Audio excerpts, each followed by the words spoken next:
Welcome to the Pebble In My Shoe podcast. I'm Miffy Hode, your host here, and each episode I'm in conversation with my guests about the pebble in their shoe that has nudged them to choose a life that aligns them closer to their truth and authentic self. The pebble in my shoe is an analogy for an inner niggle or knowing that becomes so insistent that we have to pay attention. We can ignore it only for so long and eventually have to stop to investigate it, listen to it, and honour what it's telling us. It becomes a catalyst for action to change something that no longer serves us. This can be something internal, like a belief or mindset. It can be about how we behave in certain situations or relationships.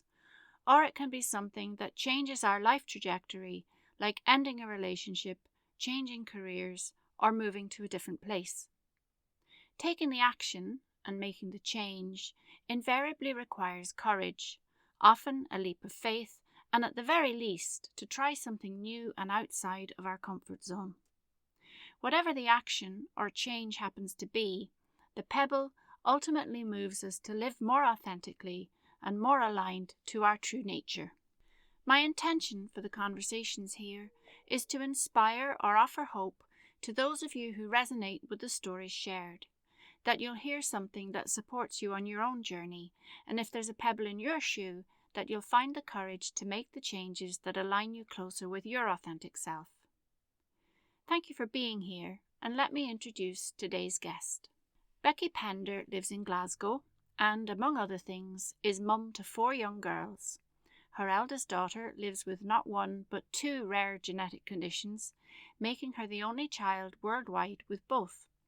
Becky loves nothing more than curating relationships with like-minded people across the world, making her the perfect fit to look after the rare disease community at Rare Revolution magazine.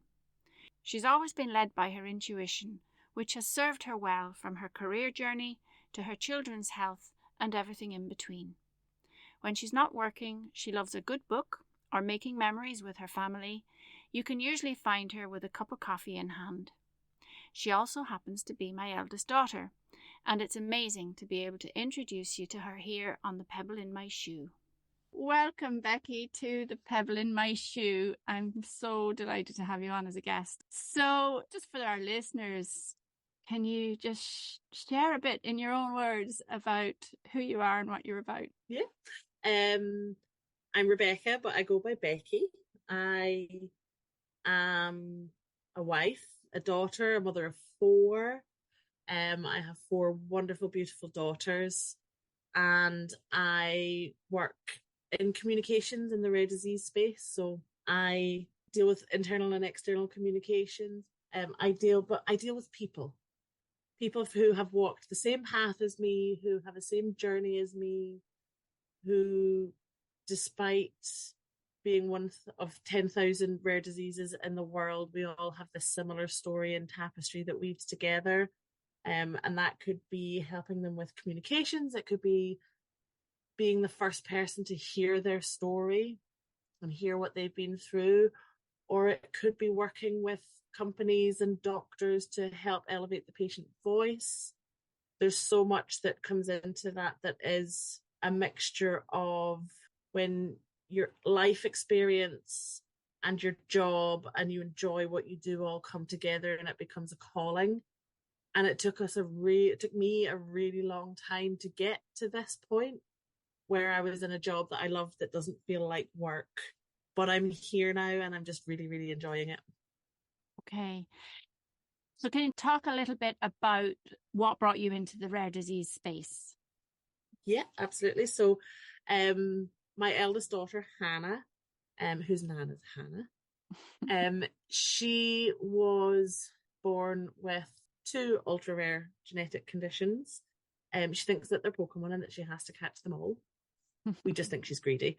She hit the genetic lottery when she was conceived, and there was a lot of unanswered questions as she started to develop. As she got older, she wasn't keeping up with peers. We had what's known in the community as the diagnostic odyssey of not being believed. It was all in our heads. There was categorically nothing wrong with her. and fought really, really hard just to be listened to and believed that there was something going on with her. And we did eventually get a diagnosis, which took an awful lot of persisting when the very systems that were there to supposed to help children like her repeatedly told us that there was categorically nothing going on. But we did. We persisted. Yeah, we just kept going. And I suppose in a way, from day one, from when we conceived Hannah, we had tried to fall pregnant for 5 years with Hannah. And that moment that I conceived, I just knew. I knew that was the month. I remember having a conversation with you in my house, still 2 weeks away from a late period, going, can you just know? And you said, yeah, you can. And that, I suppose, from there was where trusting my gut really started to settle in for me. I'd always been perceptive, and I'd always, talked about the universe would make it happen. But from that point on, something settled in me that I knew myself so well that I could just trust my gut. When it came to her labor, trusting that I knew what was going on with my body. I knew that what was going on with her body. As I questioned doctors as she got older, I knew in my gut that there was something that we were missing, but I had to go and seek out and find the right people who would sit on that fence with me and believe me. And we did, and we got her first diagnosis, and didn't make a blind bit of difference. She was still Hannah. It was, there wasn't, but it was a key for us. It was a key to understanding, how she was wired, what her genetic makeup was. And I will never forget the night of getting her diagnosis. You and I sat on the phone, and we were both logged onto the same website, and we were reading through the disorder guide for the particular condition that she'd been diagnosed with. And I just felt the sense of relief. Yeah. It wasn't this big, scary thing. It was, my gut was right. Mm-hmm. And the disorder guide was like somebody had just spent 18 months with Hannah, everything from her eyebrows, her crazy curly hair, her love of thrill seeking and being upside down. It wasn't just the medical stuff. Hannah is 8P personified, because it's in every cell of her DNA, and that's okay. Can I just pause you there? So just for the listeners, can you describe 8P? Because we talk about 8P and it's just common parlance for us. But for the uninitiated, what is Hannah's primary condition? And can you talk us through that just a little bit? Of course. So she has an ultra rare genetic condition, which doesn't have a nice eponymous fancy name named after the doctor who discovered it. It's called inverted duplication and deletion on the short arm of chromosome 8. So the short arm of chromosome 8 is called 8P. And she has, each chromosome 8 should have 2 copies of the same genetic material. So on one section of chromosome 8, she's got 1 copy where she should have 2. And on another section, she has 3 copies where there should be 2, but they're all flipped upside down. So that's the inverted part. So it's just this genetic anomaly. It didn't come from me or her dad. It's just one of those things that happened. But for her, it causes things like developmental delay. She's currently 11, but developmentally, she's probably the same as a toddler. She's as sassy as a toddler, I can tell you that. She's got epilepsy, and I'll go at another part of our story deals with the second genetic condition that she was diagnosed with.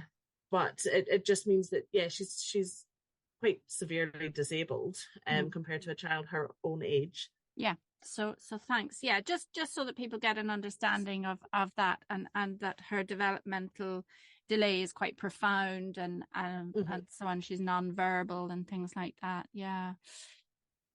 I suppose at this point though, Becky, I know I would talk about Hannah all day because I'm Hannah's Nana and Hannah is Nana's Hannah's, but we're really more here to talk about you, and your way of navigating life, your experiences of intuition, of courage, of making changes to align more closely to your true self, and your experience of that. And I suppose the pebble in your shoe. So, when I say to you, the pebble in your shoe, where does that bring you in your story?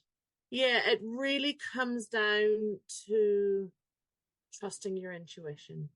So there have been multiple occasions throughout my life where I've just known deep down that it's the right choice, or it's the right thing to do, or we need to be in a certain place at a certain time. Okay. I've had occasions where clinically Hannah's okay, not right there, but something's not quite right. And I've taken her to hospital, only for us to be just in the door of the hospital and her to have catastrophic seizures that last an hour and 45 minutes and need doctors and resus teams. And there is absolutely zero doubt that had we not been in the hospital at that moment, I wouldn't have an 11-year-old child. She wouldn't have made it if that had happened in the community or at home.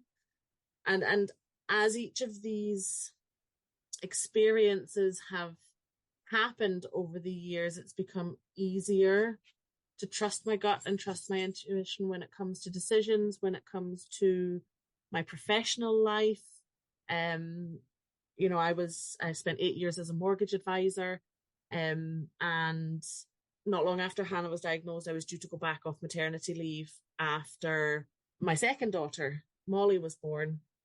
And my husband and I had to make a decision at that point, John, about, was I going to go back to work, or was he going to go back to work? Because we needed one person to stay at home with Hannah. She was having more seizures. Things were getting a bit more serious. It was obvious that she needed a bit more help. So we had to make this decision as to what were we going to do? What way was it going to be? And my husband was working a 70-hour week as a chef at the time. He was passing ships in the night with the children. I am a very bubbly, outgoing person. I love my children dearly, but I am not stay-at-home mum material. I thrive on that social aspect of working.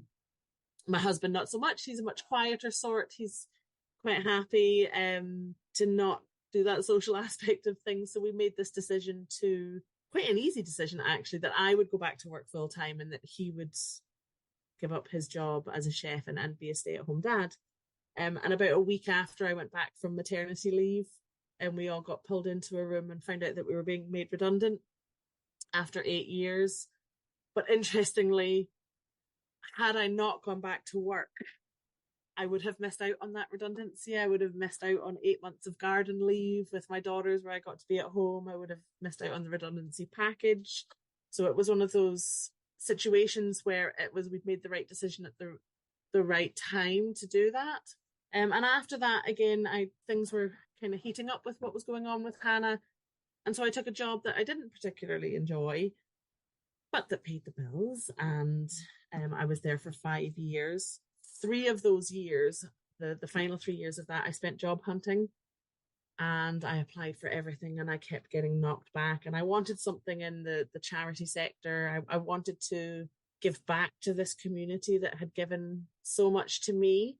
So I started being an advocate just on my own. I started, contacting event organizers and asking why they didn't have the parent voice on the panels, or why they didn't have parents of children with rare diseases speaking at their events. And I would go and I would do public speaking and I would talk about these things. And one event that I went to down in Cambridge, Rare Fest, I met these wonderful people who ran a rare disease magazine and who were really warm and friendly. We filmed interviews with each other on that day, and we just got on really well and decided to add each other on Facebook, and just became a bit more part of this community. And one of those people, David, turned out to be a very, very good friend, and we're still very, very close friends. But that one email that I sent to the event organizer to speak at the event, to then go and meet all these wonderful people and to keep in touch 3 years of job hunting was fruitless. There was times where Hannah was in hospital, and I would, the nurses would look after Hannah while I went off to a job interview, because I was just so desperate to make the change. At that point, that was the pebble in my shoe. I was not in the right space. I wasn't, I don't mean mentally, I mean the job wasn't right for me. It wasn't fulfilling. I wasn't being my true self. Can I get you to drill into that a bit? How did that manifest in you, Becky? Because I'm always curious about these things, because, how do we know that this is the wrong thing? Because it's paying the bills, and on paper and on the surface, it looks like a great job and all of those things. So you're actively job hunting, and there's a pebble in your shoe. But how does that manifest in you? Like, where does it show up? Can you talk me through that? Yeah, I mean, a few things. I guess the job that I was in was recontracting people's broadband. It was in a call center.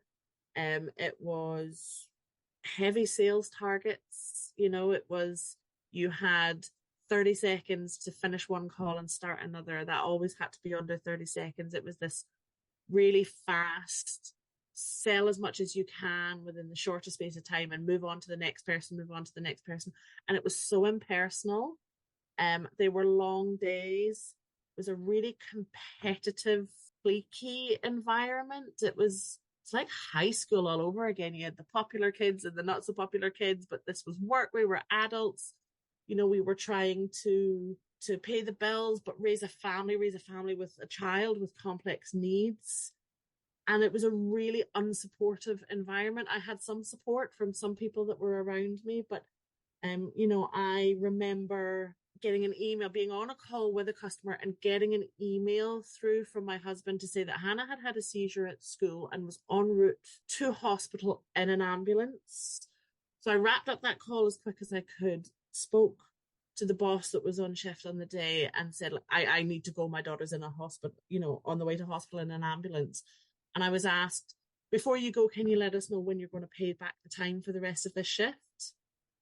And I kind of have to say, I don't know. Hannah could be in hospital for the night. She could be in the hospital for a week. I don't know if I'm going to be here tomorrow. Right now, my priority is not when I'm going to man your phones. It's whether my daughter's going to survive the trip to the hospital in an ambulance. And so those things kind of started to grate me down. And I took time off sick. My mental health was in the toilet. I was stressed. I live with chronic psoriasis myself, which one of the triggers of which is chronic stress. So my skin would flare up. And I was miserable. I was absolutely miserable. It wasn't a Monday morning dread. It was an absolutely every single day that I have to go up and go into this soul destroying job. And that's not to say that that's not the right job for other people who are out there, but it did not fill my cup in any way whatsoever. However, there was one part of the job that I did enjoy, and that was the people. So I would get pulled up because I would end up talking to these people, and they had this ability to somehow, maybe it's because I came across as an empath, I don't know, but they would tell me their stories. They were phoning up to talk about their broadband, but we'd end up talking about their child, or, their kid had a rare disease as well, or, we'd just end up talking. And it was the same in my previous job as a mortgage advisor. One of those things that I've always been able to do really well is build rapport with people, and people feel comfortable with me. They're able to talk to me about their stories. And that was the part that I enjoyed, the people, the connection, not about selling them all the different products that they didn't want, but hearing them out. For some of these elderly people that would maybe call in, that might have been the only human contact that they'd had all day or all week. And they wanted to talk. And I grew up by yourself telling me that I could talk my way into Fort Knox if I needed a bed for the night. That's what I'm good at. I've got the gift of the gab. But that wasn't conducive to working in a call center with really tight timelines. However, I think the kicker for me, and what made that pebble into a rock, was when COVID hit. I was 6 months pregnant with my youngest daughter, Leah, and things were coming out. Hannah was going to be on the shielding list. I was going to be on the shielding list because I was 6 months pregnant. I was still going in and out to work every day, using public transport to go into a call centre. Guidance was changing all the time, but the guidance had been changed to say that pregnant women should have been sent home on furlough. And I had a meeting with my bosses, and they suggested that I take a taxi to and from work every day at my own expense so that I could avoid public transport and isolate from Hannah in the house. So for them at that point, me showing up to work and selling broadband on their calls every day was more important than keeping me and my unborn child and my disabled child safe from an emerging global pandemic. So that was the case. At that point, I was done. I was absolutely done. And so I took early maternity leave and stayed off for quite a while. Now I did go back briefly, but my heart was absolutely not in it. I did get to work from home, interestingly enough, when I returned from maternity leave the following November. But then it was on. It was, I really ramped up that job hunting. I wanted something. And then one day, my bosses will tell you this because I have told them the story as well. I was signed up to the newsletter for Rare Revolution magazine. Didn't always open it, I'm not going to lie. But it came through one afternoon, and for some reason, I opened the email. Don't know what it was, just went, oh yeah, I'll open that today. And in it was a job opening. And it was for 20 hours a week. It was half the hours I was doing at the moment in the call centre. It was half the money I was used to at the moment in the call centre. But it just felt right. It just felt right. And so I applied and got a phone call. And the girl that phoned to me, she was like, so excited when your application came across. You're like royalty in the rare disease space. I was like, I don't know about that, but okay, thank you. So I got my interview, and the interview was with one of my bosses and the lady whose job I was taking because she was moving away. And the first 20 minutes of the interview were me and one of my bosses catching up because we hadn't really spoken to each other in quite a while, and then the girl who was leaving, well, so are we going to ask any of these interview questions or not? And we were like, oh, that's why we're here. And it just, from that moment on, it just felt right. And so I took the job. I'm interested then in the piece, Becky, because you're leaving a job that's sort of full-time and quite well paid, and you're going to take a job that's part-time and not as well paid. So I'm curious then about the decision-making process and the change. What happened for you in that? What's the internal landscape going on for you when you're making that decision? Yeah, so initially my plan had been to drop down part-time in the call centre. I was going to work both jobs, just to see how it went. I lasted a week. I done my first week in my new job, realised how much I loved it, realised how much I didn't enjoy my current job. I was great at it, I was really good at selling and I won awards and everything like that, but my heart wasn't in it.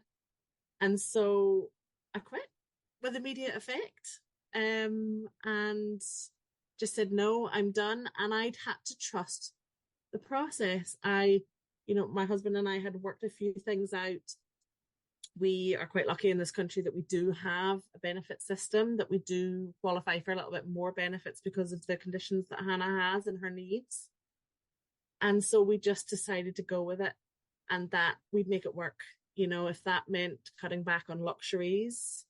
My mental health at that point was more important than extras or luxuries, or we could live on the bread line if we needed to, and I took that leap, but it didn't feel like a leap. It felt right. Can I drill into that with you, Becky? Because I'm always curious about how that feels for people, because our intuition and that inner knowing manifests in us some way. And I'm curious about how do you know, like what is that? How does it feel? Is it physical? Is it emotional? Is it mental? What is it about it that you just know it's the right thing? So I think as people, as humans, we are our own worst enemy. Despite the work that we can do on ourselves, we second guess everything that we do. We second guess whether we're a good partner, a good parent, a good human. The fact that we second guess those things means that we are a good all of those things. But we second guess ourselves every decision that we make. If we go into a shopping centre, we go into, we go into Tesco's and we're looking at the coffees and we hum and we ha between which coffee brand do we want to get, which strength, which bread am I getting, which top's going to look nicer on me when I go to try it on. We second guess everything. It's part of the human nature.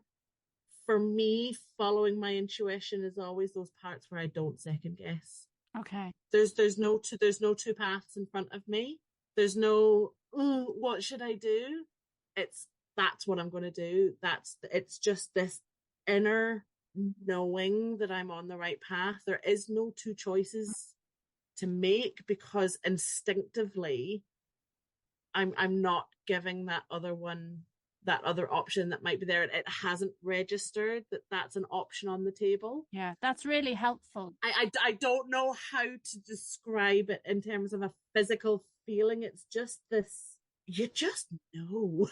Yeah, I think what you described there about, the second guessing and the should I, the shouldn't I, that when you know, and there isn't any either or, it is just this one thing. So that's really helpful. Thank you for that. I also know that there are pretty significant experiences that you've had where that knowing and that intuition, that knowing in your gut has saved lives, and has been significant. Can you just share some of those experiences, please? That those stories of where you have really followed your intuition and your knowing, and it's turned out to be right.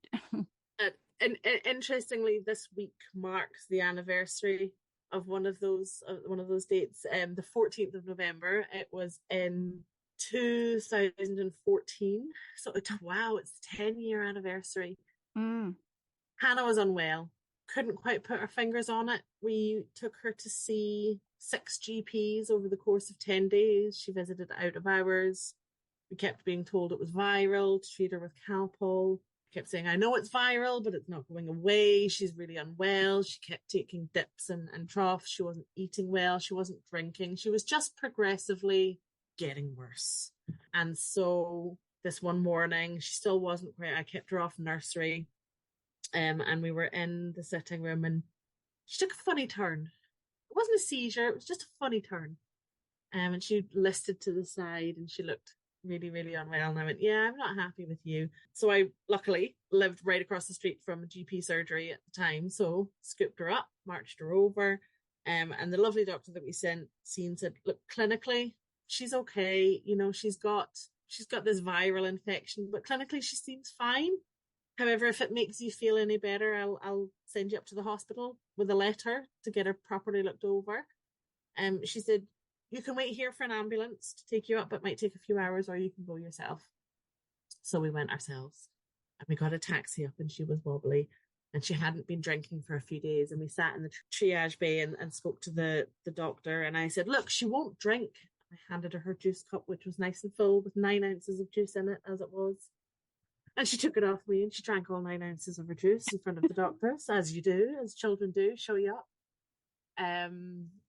And so I said, again, I was like, look, I don't know what's wrong, but she's not right. She's warm. They took her temperature. It was 38, mild fever.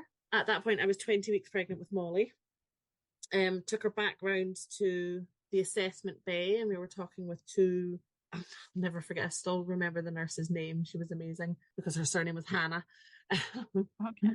And I'm there talking to them and I'm giving them the information, the background, and I looked down and I noticed that Hannah's hands and fingers are blue. And I said to them, I'm like, why are they blue? And she started to seize in my arms. Okay. And so I had to run with her in my arms, 20 weeks pregnant, around to the resus bay with them because the seizure wasn't stopping. And so she seized for over 45 minutes. But remember that lovely 9 ounces of juice that she drank in the triage?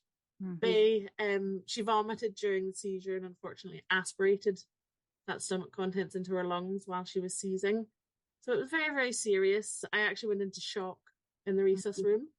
And I remember it like it was yesterday. You know, in a movie, when somebody's, you know, pensively looking out a window on a moving train and all the sounds are kind of muffled. And then all of a sudden the sound whooshes back in because someone's trying to get their attention. That's what it was like. Everything was muffled. I was staring off into the distance until a doctor was shouting at me, Mum, Mum, you know, trying to get a bit more information out of me, to cut her clothes off and things like that. It was really distressing. And then they took me out of the room because things had taken such a serious turn that I was taken out of the room, and I had to phone John, I phoned you, and we got left in a room for about 3 hours while they stabilized her. But had we not been there, had I not followed that gut and said, yeah, you're not right, had I said, yeah, we'll wait for the ambulance rather than make that way up ourselves, you know, that wouldn't have happened, you know, or well, it would have happened, but it would have been a very different outcome. As it was, she spent 5 days on life support. The first 3 days she didn't breathe on her own. She did have a viral infection, but it was RSV, which is a very serious lung infection, especially for babies. But that gut feeling saved her life. So every other experience that we've had with Hannah afterwards, I don't question my gut. If I think she doesn't, and the other children too, if I don't think they're right, then I will take them to the appropriate place to be seen. For Hannah, that's A&E. She's on first name terms with the resus team because she's been there so much in the last number of years. But I remember, again, it was another thing to do with Hannah where, again, she wasn't quite right. Couldn't put my finger on it. Couldn't figure out what had me so concerned. But again, took her to A&E. And at this point, we'd had a long run of not really being listened to by doctors or being, you know, dismissed, that kind of thing. So this instance, I kind of said to the doctor that was there, you know, can't put my finger on it, but she's not right. And she looked at me dead in the eye and she went, okay. She said, clinically, she looks okay, but you're her mum. I trust you. I trust your judgment. I can keep you here for 4 hours. At that, Hannah sat up, threw up, started to seized for an hour and 45 minutes, multiple rescue meds, went from the clinic bay round to resus, was in hospital for several days.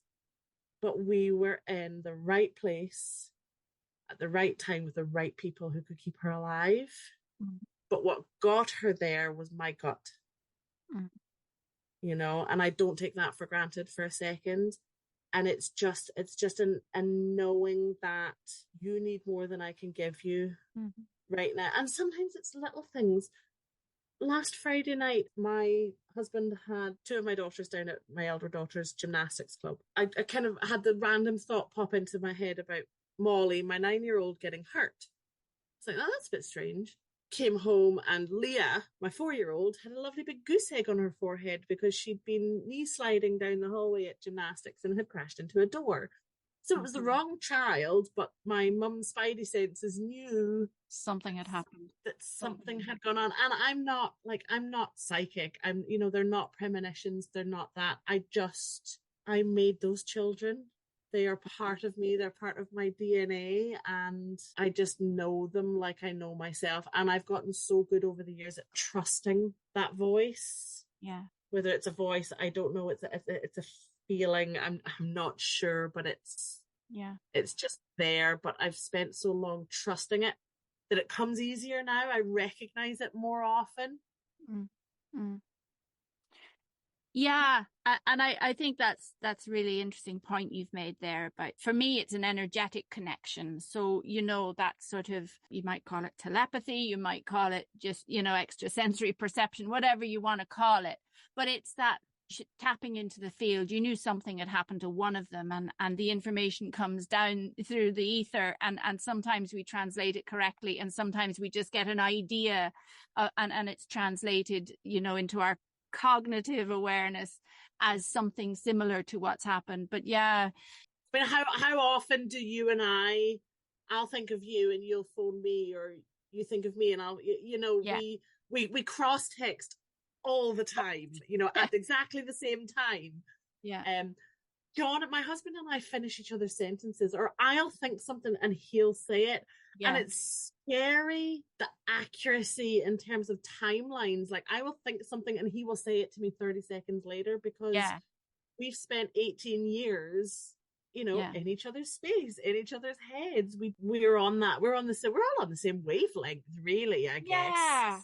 Like Pat and I, so Pat, my husband, we call it our 10G. So as you got, 4G and 5G communication, we call it 10G because it's so ramped up, right? So, and even things like, and it happened again yesterday, it happens so often that we'll both be in two different places doing completely different things. And we'll arrive home at exactly the same time. Like we'll have to give way to each other in the driveway. Like that is how in sync things tend to be, not even mentally, like physically. It's just bizarre. And the reason I'm drilling into this, Becky, is because I think there's a really important thing for us to recognize. And I think that we are so much more tuned in than we give ourselves credit for. And we know so much more, our untapped resource of our intuition and our knowing. And we aren't taught or even encouraged to use it because there has been traditionally this notion that things have to be logical. They have to make sense. There has to be an evidence base. There has to be a trail of evidence and proof that this is the thing.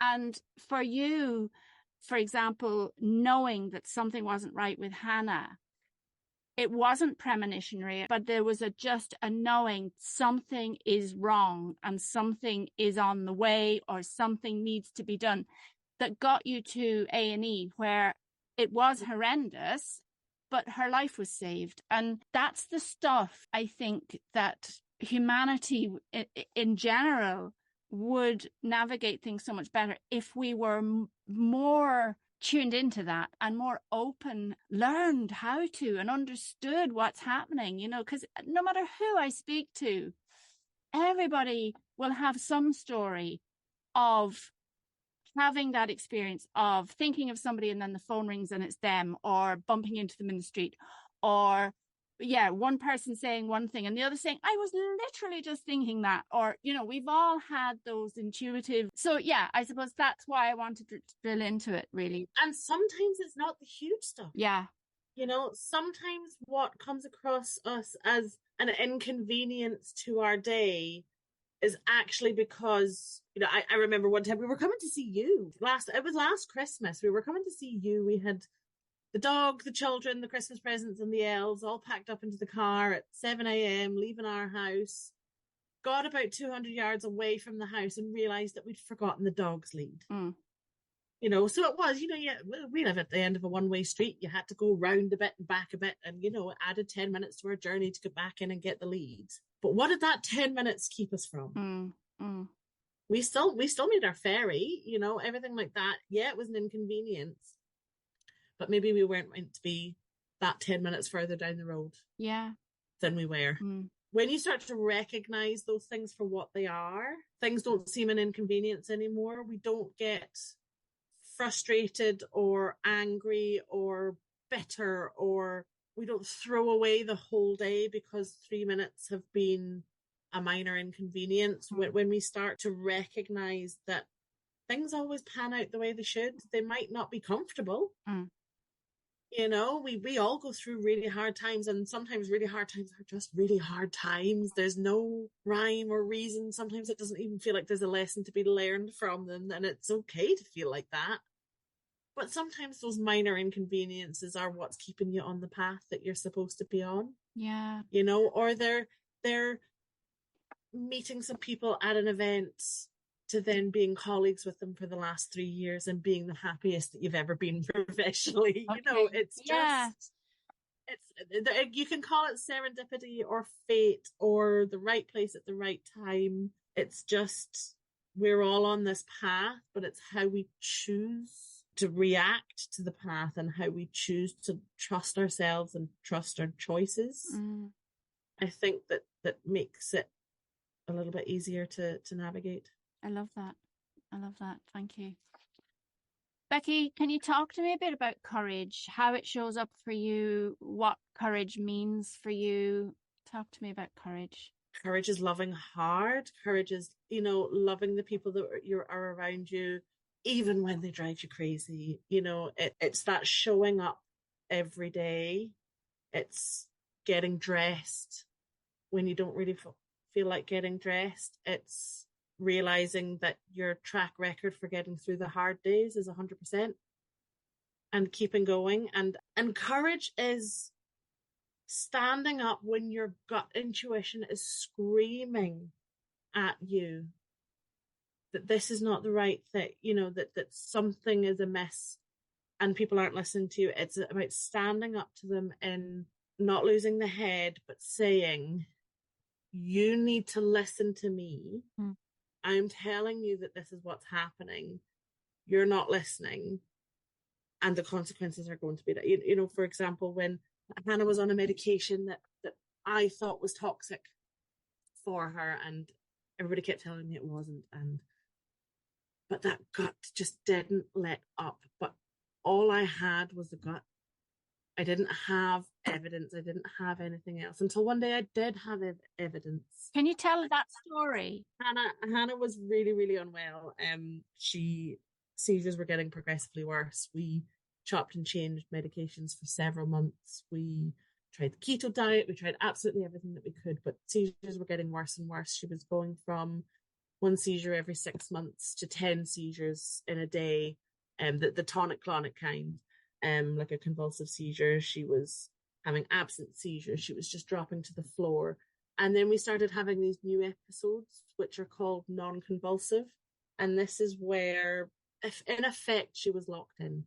So it was permanent, consistent seizure activity all the time. So she lost her ability to walk. She lost all of her speech. She lost her ability to swallow. All bodily function. She couldn't even roll over in bed. She couldn't turn her head, anything. And again, we visited the hospital a few times, tweaked the meds, things like that, until one morning she'd been in non-convulsive at this point for a few weeks. And it was 10 in the morning and she was still lying in bed, just lying there with her eyes open, no indication to move. I went, right, packed a suitcase, went to the hospital. In the height of COVID, we were all in separate wards and PPE and the whole lot.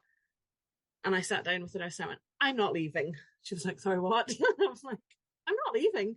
I'm like, we've been here several times over the last couple of weeks. You look at her, you tweak a bit of meds and we get sent home again. I was like, I'm not leaving. I said, until we figure this out.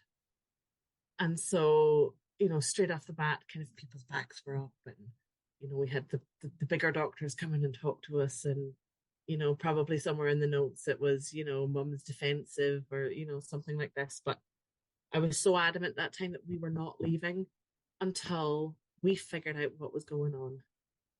And so we spent several eventful weeks in hospital and tests were run and everything. And I kept questioning them about this one medication that she was on, whether the levels were toxic. She was at maximum dose. No, absolutely not. This wouldn't be causing it. All these extra seizures, definitely not. Absolutely no way. Every day I questioned them on this medication, and I will never, ever forget. My husband was taking the night shift. I was at home with you. We'd just folded the clothes. I was walking from the kitchen into Molly's room to put the clothes away, and I dropped the pile of laundry, and you were like, what? What is it? And I realized that I had kept her seizure diary, a meticulous seizure diary, but every time we changed her medications, for some reason I put them on our family calendar. And despite my husband joking for years that I'm a hoarder, I just happened to have the last 3 annual family calendars in my cupboard. And so you and I sat at the kitchen table and tracked, and every single increase of this medication corresponded with a spike in seizures. Every single one. So all of a sudden I had, quote, evidence to back up that gut feeling that I'd been questioning them about for months. And so went into the hospital the next day, presented said evidence.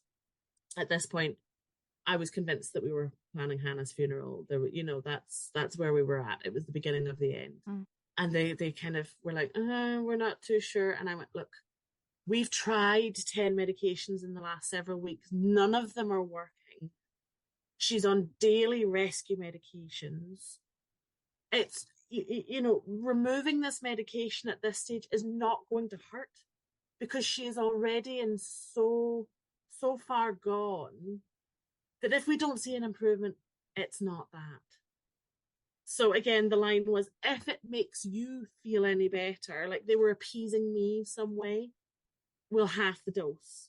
So they halved her bedtime dose of this medication. And Hannah went from lying in a bed for 9 weeks unresponsive to the following morning, sitting up in bed saying, hiya, to 3 hours later, throwing a ball back and forth with me and her dad. Yeah. Instant. So during this admission, they had said, she doesn't really follow the path for seizures that the other children with this 8P condition have. Could we please do more genetic testing? Sure, why not? So a few weeks later, we got her genetic testing back to find out that she had another rare genetic condition, which was a single gene disorder on the gene SCN1B, which is located on chromosome 19. Which just so happens to be contraindicated with said medication that she was on, that they'd half the dose and she'd stop seizing. So she never should have had that medication in the first place because this genetic condition meant that it causes seizures in children that take this, even though it's an anti-seizure medication. So I'd had my gut feeling. Then I had, what they call real world data, real world evidence, anecdotal evidence to back up this theory that this medication was toxic for her, to then several weeks later finding out that we had a genetics lab report, science that backed up that gut feeling that I had. If they hadn't listened to me, I don't know what would have happened. But that wasn't an easy road. That took me losing my temper at our doctors. It took me risking relationships with medical staff. But there's this perception in the medical field that we don't know our bodies. We don't know our children. We don't necessarily know what we're talking about. I regularly get asked these days whenever I meet a new consultant if I've got a medical background because I use the right words. I understand the things that I'm talking about. I research her condition. I read all the papers on her conditions. She's the only child in the world with both conditions. So the chances are a doctor that we come across is never going to have heard anything about them. So I have to be that fountain of knowledge on it. But getting them to trust us on it can be really, really difficult. And so that's one of the things that I do in my job is try and, I do a lot of patient engagement work with different charities, with different pharma companies, with different healthcare professionals to try and bridge that gap into them listening to each other, and that the power of the patient voice, the power of the caregiver voice, and that wealth of experience that makes their jobs ultimately easier. And I do all that because I don't want families to come behind us and have the same experiences that we've had, where we've had to scream to be heard. Yeah. So there's lots of pebbles in my shoe. Lots and lots. Yeah, Becky, thank you so much for sharing that also so eloquently and generously, because I think there's a lot of power in that. And I hope that for listeners who maybe find themselves in similar positions, not necessarily with rare conditions, but just general medical, what we call medical gaslighting and all of that stuff, just, going to the doctor and saying, doctor, listen to me, and not being heard, So I was in labour with Hannah. I told my midwife that I needed to push. And she told me that I didn't. Yeah. At which point Hannah made her grand entrance into the world with great fanfare. Yes. Because I did need to push. Yeah. By the time I had my fourth daughter, the experience couldn't have been any more different. I told the midwife that I needed to be pushed, and she went, okay, you got this. Yeah. There was no second guessing, but because it was my first child, I was deemed to not know my body or what it felt like or, any of this. So, and this is not me. I am not hating on any healthcare staff at all, because they do an amazing job, but there needs to be that little bit more of give and take and trusting what your patient is telling you. Yeah. I think it's really, really important. Yeah. Yeah, absolutely. Becky, it feels like it's kind of a natural conclusion here. I've always been in awe of the way that you navigate all of that with your courage to follow your gut, is just so very profound. And yeah. And I didn't lick that off the stones because I had a very good foundation. Okay, sorry, listeners, why we just have this little love-in mutual A love admiration fest. society here. But yeah, look, you're mighty, and I love you loads. So thank you for coming on the Pebble in My Shoe, Becky. You're welcome. Thank you for listening to the Pebble in My Shoe. It's lovely to be able to share this conversation with Becky with you.